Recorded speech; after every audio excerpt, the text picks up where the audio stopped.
Konnichiwa minasan, welcome sa YouTube channel ko, Boss Freaks. And for today's video is mag-trade na sa Dow for episode 7. Kagabi is napildi ta kagabi no, atong trade na to nga mag-swing. Ang plano na to nga mag-swing trade ta, pero nahit atong stop loss. Dili anda to siya pildi kung na break even pa nato after mag-move sa ato ang bias ang market og 40 pips, pero ambot unsa to inaasa ko nauna nga nang wala ko gi-break even.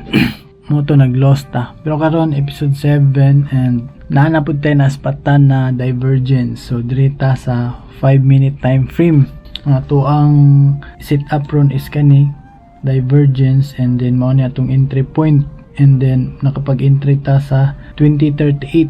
So karon ang current market is nasa 2036, so nag-down siya 20 pips. Siguro i-break even ako ni after 30 pips para dili na mapariha tong BE na pildi noon ta. Miss wala ta pildi.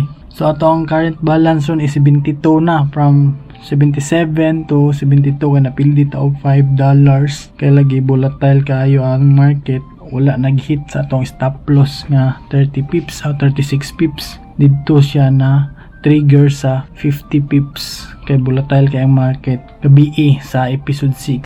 So karon episode 7, so tanaw na to kung unsay mahitabo ani atong trade.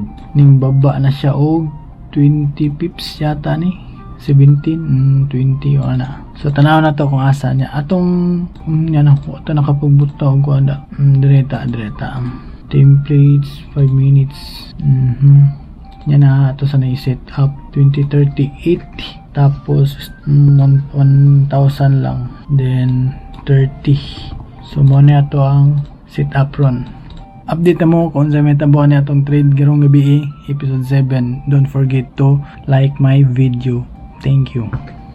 A few moments later. Quick update lang no sa ato ang entry is nag-move sa ato ang bias diretso 50 pips. So 50 pips ang iyang gi-move after ta nag-entry. So wala na nag up down ang market diretso. So manghinaot ta nga ma-hit ang ato ang stop loss naman noon ayaw.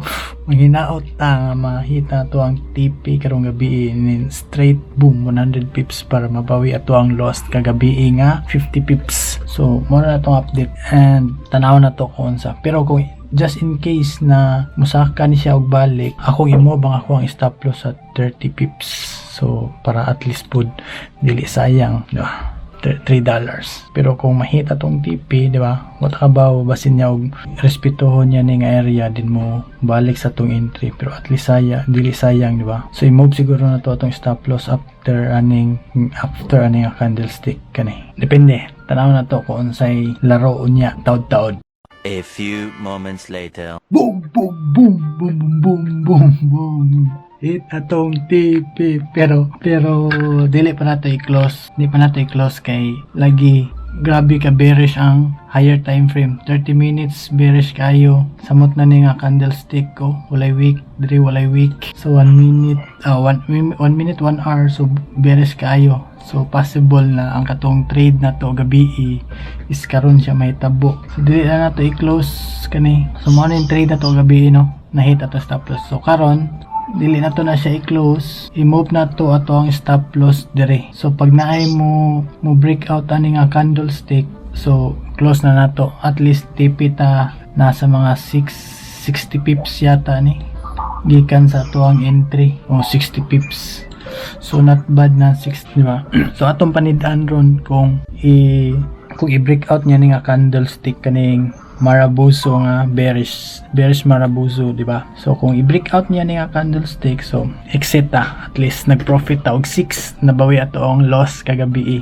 Pero di sa nato ni i-manual close lang na nato ni kay sayang basin mo maabot pa 200 pips. Update mo niya kung pila gyud, pero mahinaot ko nga dili na mo saka balik no, pero imposible na gini siya mga retracement if ever na mag-continuation siya paubos. Pero mahinaot na nga ang retracement niya, dili siya mo breakout ani nga candlestick na ni saka na bagbalik.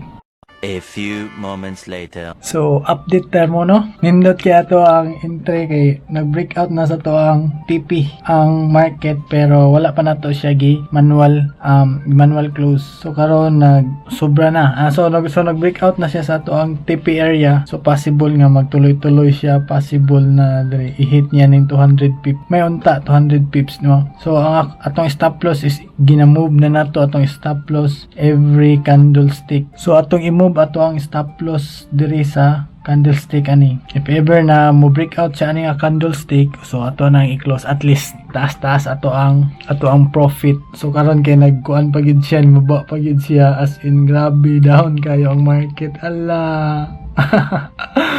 Okay, di ba? Nice trade karong gabi eh.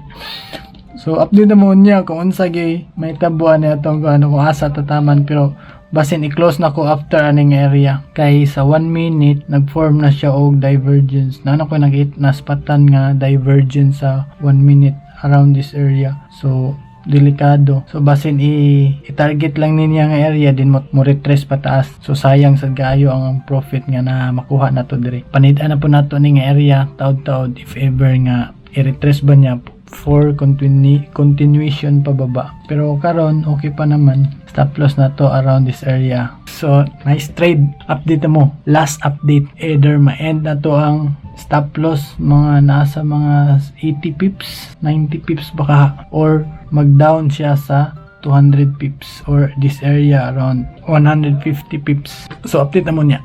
A few moments later. Last update, so ato nang gi-close ang ato ang trade, which is so napa-close ta sa ato ang trade kay sayang ang kayo ang 10, sayang kay 100 pips, and then naspatan ko ni nga mga movement, as in grabe ka ang pitik niya ang movement sa ani nga candlestick. So gisayangan ko, so napa-close ko diri lapit kani, so nag-down pa siya, and then karon pero na-close na nako sa 100 pips.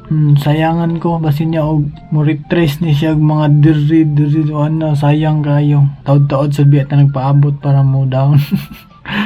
Diba? So 100 pips ang ato ang profit karong episode 7, and then nag-loss ta og 50 pips kagabi episode 6. So nabawi na to ato ang loss and nag-profit pa ta og gamay. So ato ang current balance karon is from $72 to $82.